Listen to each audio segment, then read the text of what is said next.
Laminectomy is the surgical removal of part of the vertebral bone, called the lamina. 24 vertebrae make up the vertebral column, or spinal column. Each vertebra has 2 laminae fused together to form the roof of the spinal canal. The laminae protect the spinal cord in the neck and back regions. In the lower back, where the spinal cord ends, the laminae protect the large bundle of nerve roots called the cauda equina, as well as the nerve roots exiting the spine.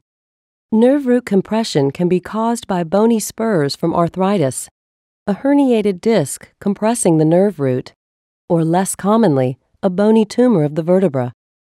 A laminectomy relieves back and leg pain caused by this nerve root compression by removing all or part of the lamina. This immediately alleviates the pressure on the nerve root.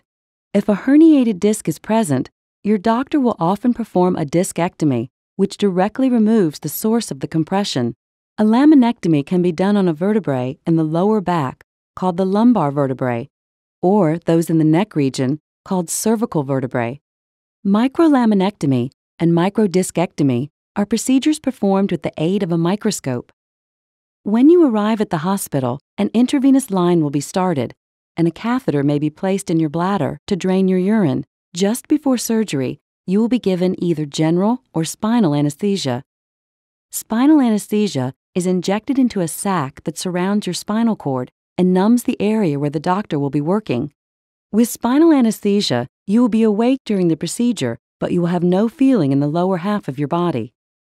A laminectomy takes about 1 to 3 hours.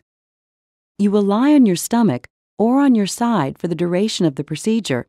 Your surgeon will begin by making a small incision overlying your spine.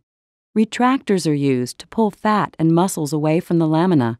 Using a special bone drill, your surgeon will cut away the lamina in order to see into the spinal canal and locate the source of the nerve compression. If a herniated disc is causing the compression, he or she will perform a discectomy by removing the protruding part of the disc. To complete the procedure, the deep tissues and incision in your back will be closed with stitches. After your surgery, you will be taken to the recovery room for monitoring. The nursing staff will regularly check vital signs and the strength of the leg on the side of your surgery to be sure the nerve has not been severely injured. You will be encouraged to get up and walk as soon as you feel comfortable. If a catheter was inserted before your surgery, it will be removed before you leave the hospital. If you've had an uncomplicated discectomy, you will likely leave the hospital the next day.